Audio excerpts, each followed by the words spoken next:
When this San Diego man got a $2,000 bill for an ambulance ride, he didn't get mad. He went online and he emailed Team 10. Investigator Adam Rakusin is here. The ambulance company started looking into this bill after you called them. They did, and we got this whole thing wrapped up within a day. But Michael Foster says despite his efforts to protest what he was charged, a denial letter came last week from the company who handles the claims. But he says he knew something was wrong on the ambulance side and knew that's why he was being denied.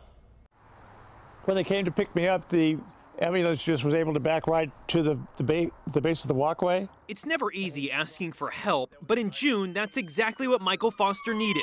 Following a surgery, Michael got sick. His temperature spiked. Not very coherent because of the pneumonia. And at that point in time, my wife determined it was time to call the ambulance service. That was the only way to safely get to the hospital. He'd spend the next 2 weeks there and a few more in rehab. Then the ambulance bill arrived. $2,000 in change. And we had fully expected that to be paid by Medicare, which these kind of bills have been paid for in the past. This wasn't Michael's first trip in an ambulance. He showed us a previous bill where Medicare did kick in. The cost, nowhere near $2,000. At the moment, I owe $2,000. It's a lot of money. It's a lot of money that I don't have. Michael says he appealed the denial to Medicare and the third party handling the claim, but got this letter back saying his appeal was denied.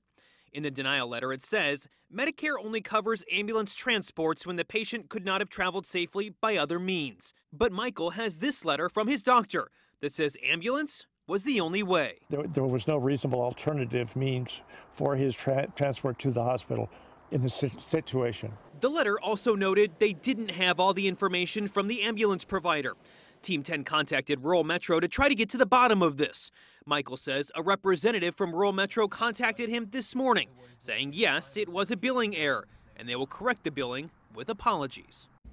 And Michael says he was told it was a billing error coded as a trip from the hospital to his home, not vice versa. Rural Metro spokesperson said they've taken the action to correct the billing error and apologize to Mr. Foster for any inconvenience that this may have caused. All right, so they admit it's a billing error. Is he going to have to pay anything?